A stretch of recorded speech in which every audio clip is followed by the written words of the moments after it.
All right. Well, thank you, everyone, and good late morning to us all. It's a beautiful sunny day.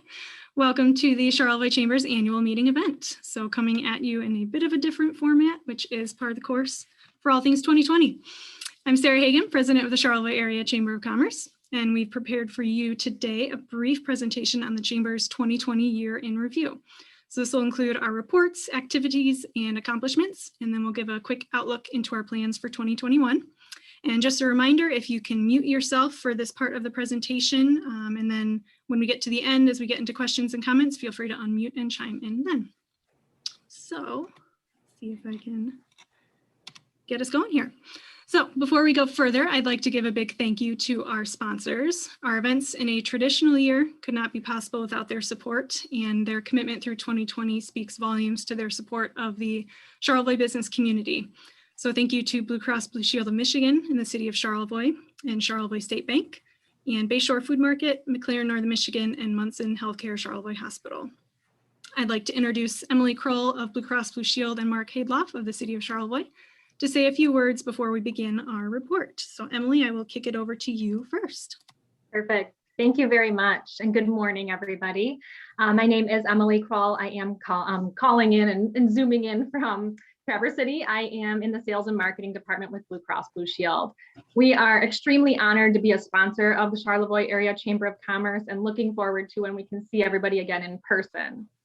So I think we can all agree that COVID has certainly changed all of our lives, and Blue Cross's business was no different. Obviously, we were thrown into this as everyone else was. So Blue Cross has been especially dedicated to the health and well-being of our members during this stressful year. From waiving our cost share to incidents for our members to numerous avenues for the members to seek care virtually, we've been able to help our members in the ways that we've been possible during this pandemic. I am going to share with you the Blue Cross Blue Shield COVID-19 Employer Toolkit. And I'm sorry, Sarah, I did not send that to you ahead of time, but I will send you the link to send out afterwards. This toolkit is available to anyone. It's a public resource, so you are able to visit that website, and there's tons of COVID-related tools that you can send out to your employees. Employers can use those, as well as just the general population. So I apologize for not sending that ahead of time, but I will definitely get that to you. Again, it is a public website that you're able to visit, and there's just tons of COVID-related resources. I also wanted to remind everyone that March is Colorectal Cancer Awareness Month. So we are encouraging those over 50 years of age to talk with their providers about being screened for that. We know prevention is key and early detection is key. So please, if you are of that age range, do speak to your provider about having that screening done. And I would also like to give a special shout out to the Health Department of Northwest Michigan, the 2020 Customer Service Award winner this year. This is a well-deserved award for this business any year, but especially during a national or worldwide pandemic. They are well deserving of this. We appreciate all that the Health Department has done to keep Northern Michigan safe and healthy. I would also like to extend my congratulations to all of the other winners from last week, and looking forward to seeing everybody soon. Thank you. Thank you, Emily. And I'll kick it over to Mark. Thanks, Sarah. Thanks. Good morning, everyone. The city of Charlevoix continues to work toward being an even better place to live and to grow a business. Those are values we share with the Charlevoix Area Chamber of Commerce, and that's why we work together for a lot of different activities in our community. There are two quick things I want to share with you this morning that are happening in the city that maybe or maybe not you have learned about. The first, for everyone with a furry friend or likes people with a furry friend, Charlevoix will be opening its dog park for the first time this summer. This has been a project that Kent Knorr and the Recreation Department have been working on for a while, and we've identified a unique slice of land that is otherwise underutilized at the south end of our ball fields over by the airport. So stay tuned for more information on that this year, and thanks to all those on the Recreation Advisory Committee and Kent and his staff who have been working on this project. The second will improve and increase the accessibility of travel in and out of Charlevoix if you come by plane. And that's something being installed right now with a new jet fuel farm going in out by the snow removal building at the airport. For those of you who may or may not know, we do have a significant number of jets that come in out of town, especially in the summer. And this new facility that's mostly funded by state and federal money will enable us to buy more jet fuel at a time and more easily service jet aircraft that come to and from our community. With those two brief city updates in mind, I want to thank Sarah Hagan and her staff at the Chamber for the great work that they have done, keeping people connected and informed throughout the past year, and wish all the award winners much congratulations on their well-deserved recognition. Thanks, Sarah. Thank you, Mark. All right. So on to our Chamber annual report for 2020. We direct mailed these to our membership last month, so we hope you found them informative as a kind of quick glance into our activities. And if you did not receive yours or you would like additional copies, please give us a call or email and we can get them to you. First, I'd like to recognize our board of directors. These are, three of our directors, their terms ended with 2020. So a special thank you to Mark Schneider, Bob Hoffman, and John Vagwagnen for their service to the organization. And then our 2021 board is a great cross-sector of the represented industries in our membership. So you can see our directors listed here, and then I'll virtually introduce for a quick Zoom wave the directors that we have on the call today. Looks like we've got Jack Dipert and Joanne Schroeder, Kelly Romano, Jennifer Haff, Ryan Deary, and our chair, Honora O'Connor. All right, so on to some numbers. Savannah Bergman, who's our membership coordinator, has been leading efforts to further our connection and engagement across our membership, which we saw was even stronger in 2020 given the changes that we all faced. We found that our biggest need for members was maintaining information and being the resource to relay the ever-changing business requirements and financial opportunities, and along with that, being a community resource to share members' news in our email newsletter and posts on social media, and to strengthen the local voice to support Charlevoix businesses. That in itself connected us to members on a more frequent basis in 2020, and we saw engagement take different forms throughout the year. As expected, it was a tough year for many, and we did see that impact with our membership numbers. Our membership at year end was 402, which gave us an 89% retention rate. It turned into an overall drop of 30 members and a drop of 2% in retention rate from 2019, though it is still on par with the national average retention rate, which is 89%. And Caitlin Kitty Cole, our event coordinator, spent 2020 getting creative with events and promotions. We had a great annual meeting and awards dinner in February, and we were gearing up for another successful business expo the week that our first gathering restrictions went into place back in March. While our events are typically one of our main fundraising sources, we knew that while we would miss out on that revenue for 2020, we had to do what we could to promote activity and commerce through alternate event methods and promotions. So we held 15 virtual member connections, which took the form as our weekly chamber calls, which took place April, May, and June, and our State of Community program in September. And we did launch a new program, Lead by Local, which allowed some of our members to present their expertise and knowledge directly to our other members.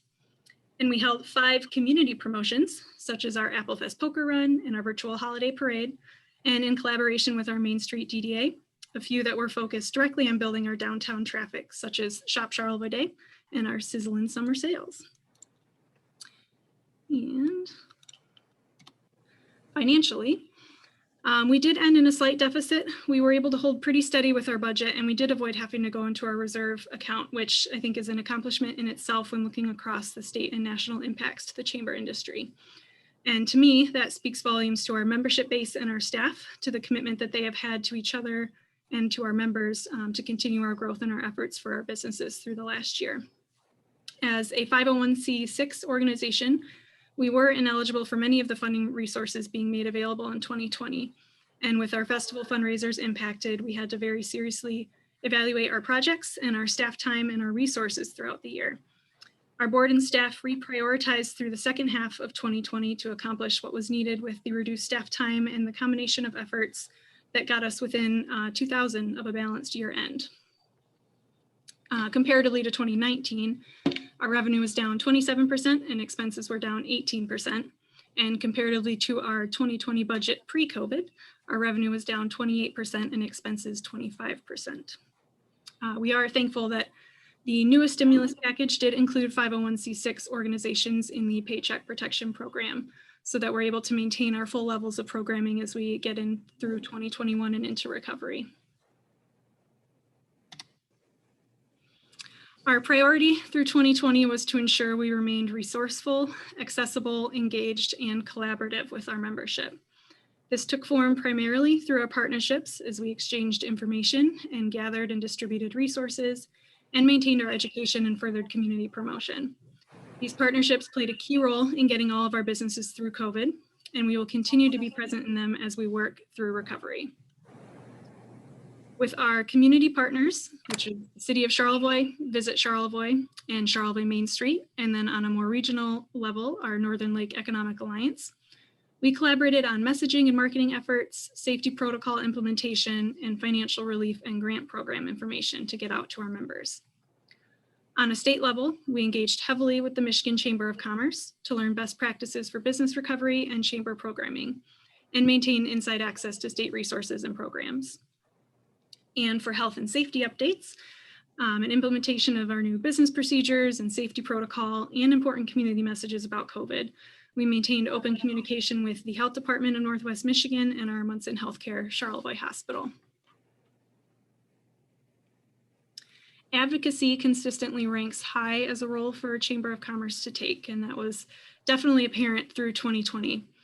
Our statewide advocacy work is done through our Northern Michigan Chamber Alliance, which is a coalition of 16 chambers and economic development organizations representing over 7,000 members. And that geographically goes from the UP down to Manistee and across over to Alpena. Through the Alliance, we were successful in the early reopening of Regions 6 and 8, and we were able to have representation on the governor's stage to announce that move back in May. Our government relations director continually monitored and reviewed the executive directives for us to clarify for our membership, and the partners have worked to advocate for the Northern Michigan representation in reopening and recovery efforts. We are continuing that into 2021 with calls just a few weeks ago with both the governor, the lieutenant governor, and the governor's public affairs director. And just yesterday had a call with the director of the MDHHS to lend a voice for our membership in the decisions being made, not just with COVID, but as we venture into a new state budget season and make strides toward talent attraction and positioning Northern Michigan as a place to support and develop businesses and employees. To wrap up, our board and staff want to reiterate that we are working for you, our members, in our activities and programming and in our larger scale efforts, which have been identified as continued priorities for our near future. These involve 4 focus areas we have identified through our strategic planning process: communication and value, economic development, advocacy, and our organization retention and revenue. Our strategic plan is available to view on our website, and I encourage all of you to read through it as we all continue to work together to further the goals of your organization. We're going full steam ahead as best we can into aid in recovery and continue our commitment to supporting commerce and enhancing the quality of life in Charlevoix. So with that, I promised this would be a pretty short presentation. I will conclude. I'm going to open the floor first to see if there's any questions or comments.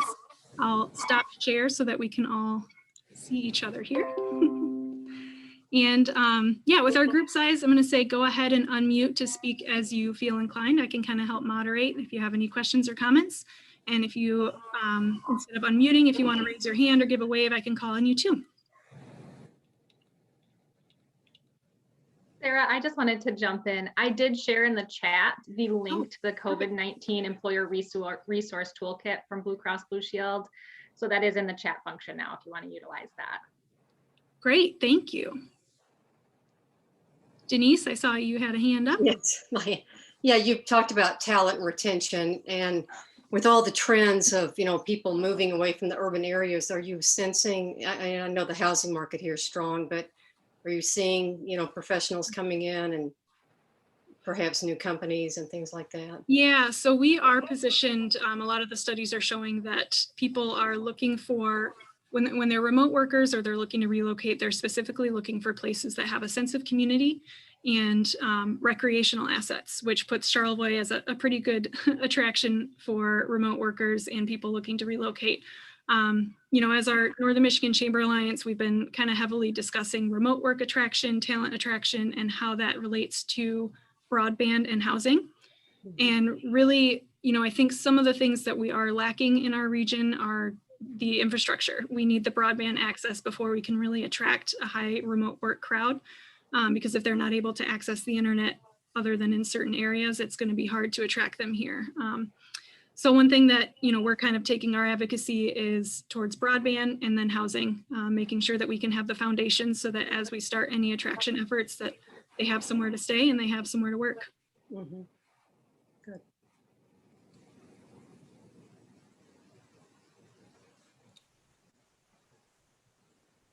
Any other questions or comments about chamber activities and reports?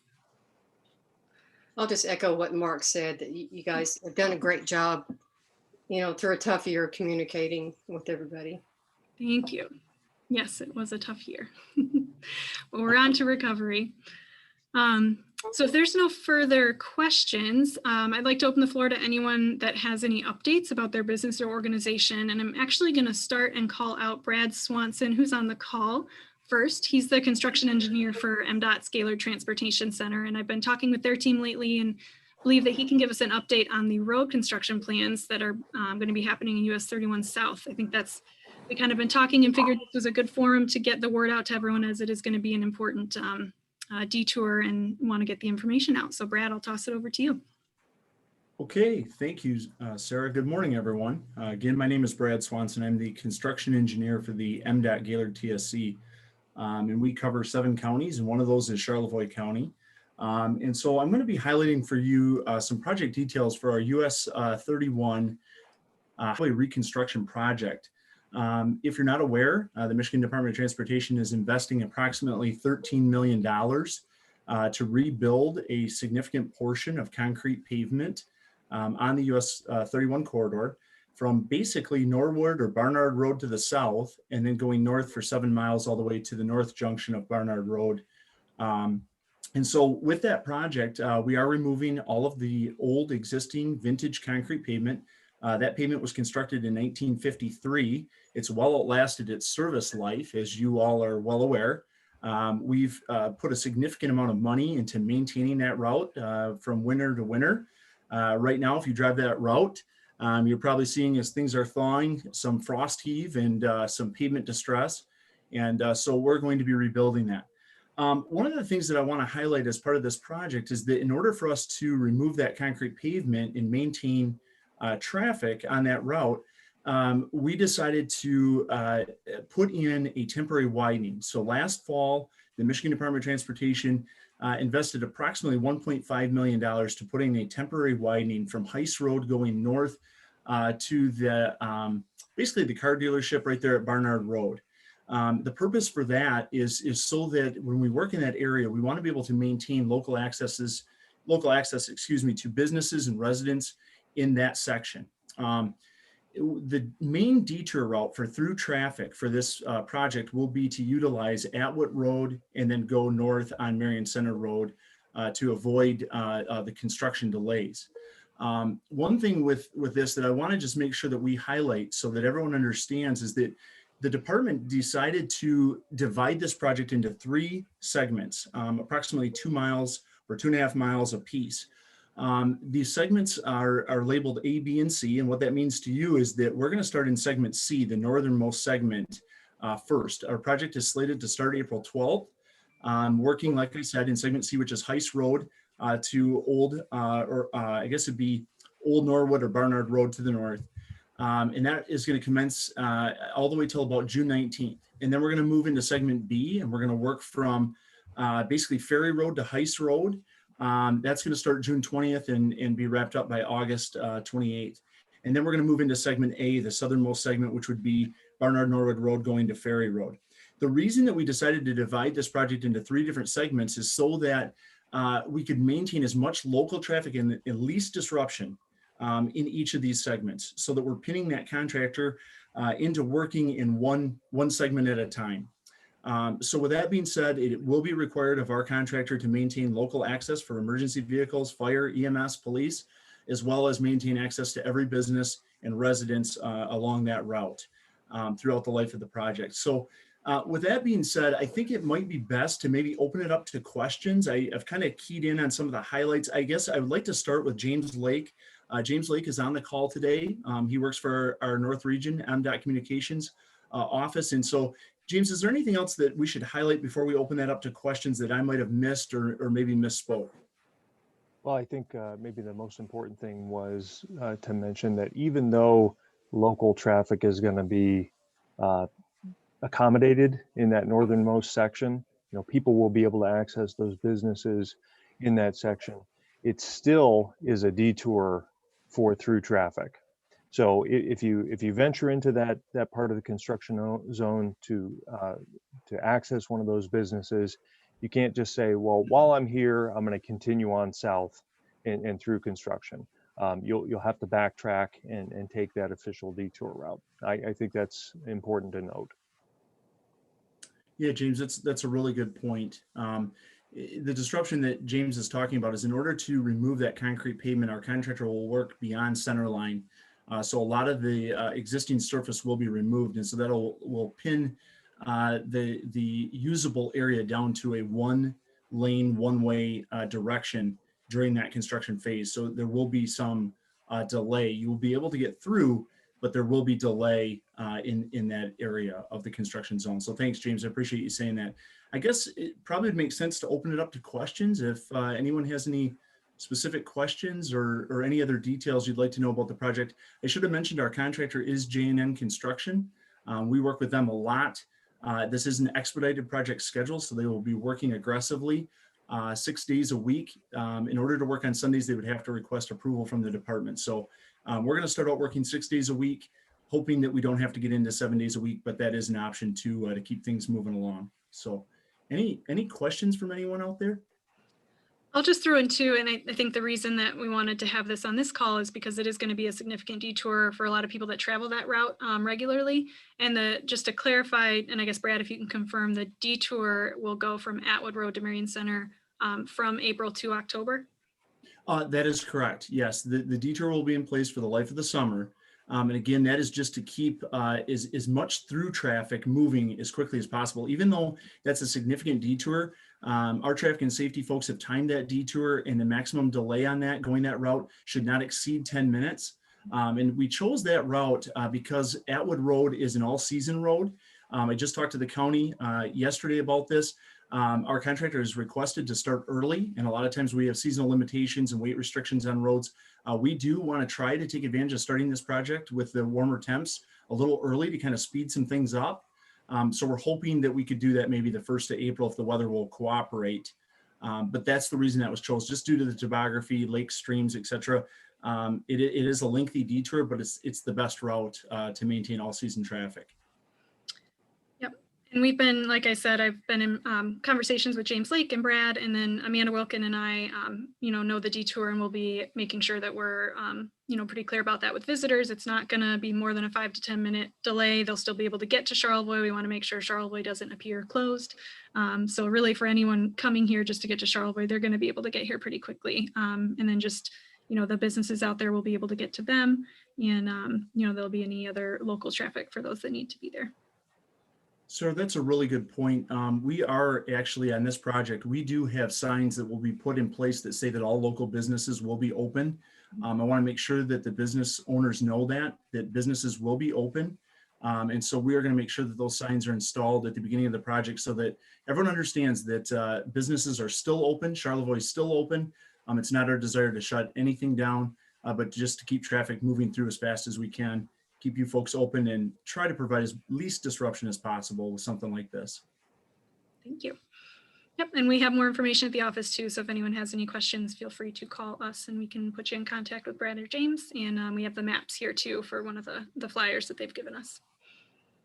Yes, on that flyer, I just want to point out that our contact information is on that. If you do have questions after the fact, my email address, I believe, is on there, as well as our cell phone number, or I think our office number is on there, and there's ways to get a hold of us. Perfect. And we'll be putting that out to membership too. Any questions about that, or anyone else want to give an update about a business or organization, or any news that you want the rest of the membership to hear?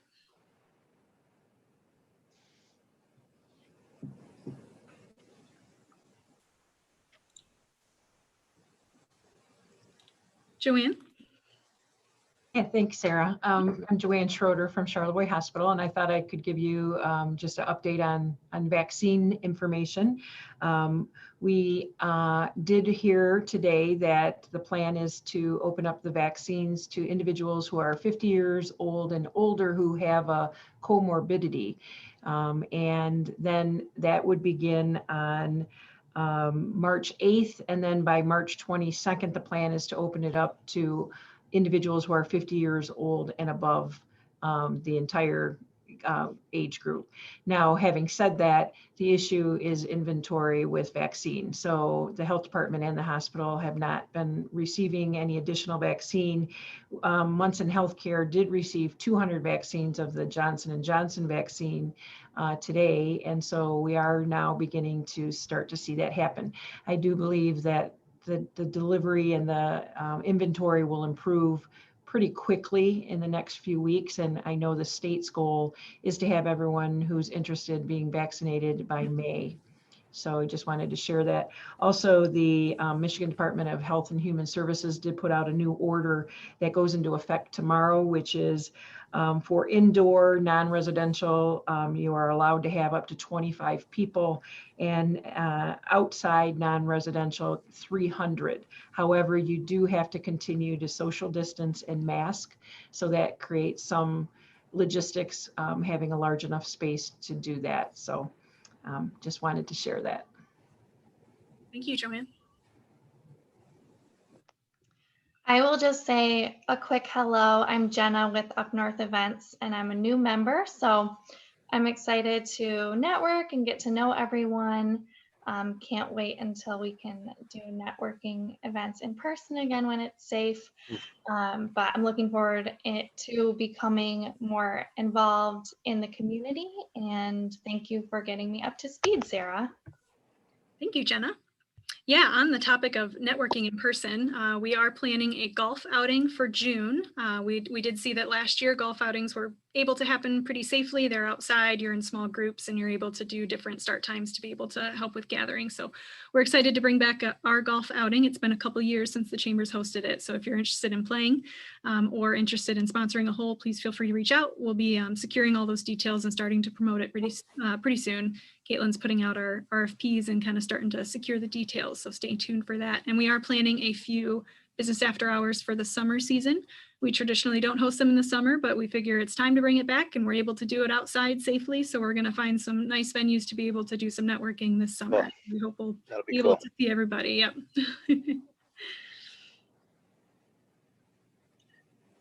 All right. If there's not anything else, oh, Carla in the chat, golf outing is June 11th. Let me double check. So stay tuned for that. Hey, Sarah, Yeah. is there going to be some sponsorship there too? Yes. Yep. We'll have whole Okay, sponsors and then a few other ones too. So yeah, stay tuned. Okay, cool. Yep. Or Cool, reach cool. out if you're interested. Yep. Thanks, Jason. All right. Well, if there's nothing else, I guess, or anyone else, we're going to wrap up since we are at 11:30 on the nose. Thank you, Awesome. everyone, for being here, and thanks for hearing our report. And thank you for your membership and support. And let's get through recovery and start into a great 2021. Awesome. Thanks, Have an awesome everybody. day. Thanks, Jason. See ya. Bye, everybody. Bye. Thanks, Sarah. Mhm.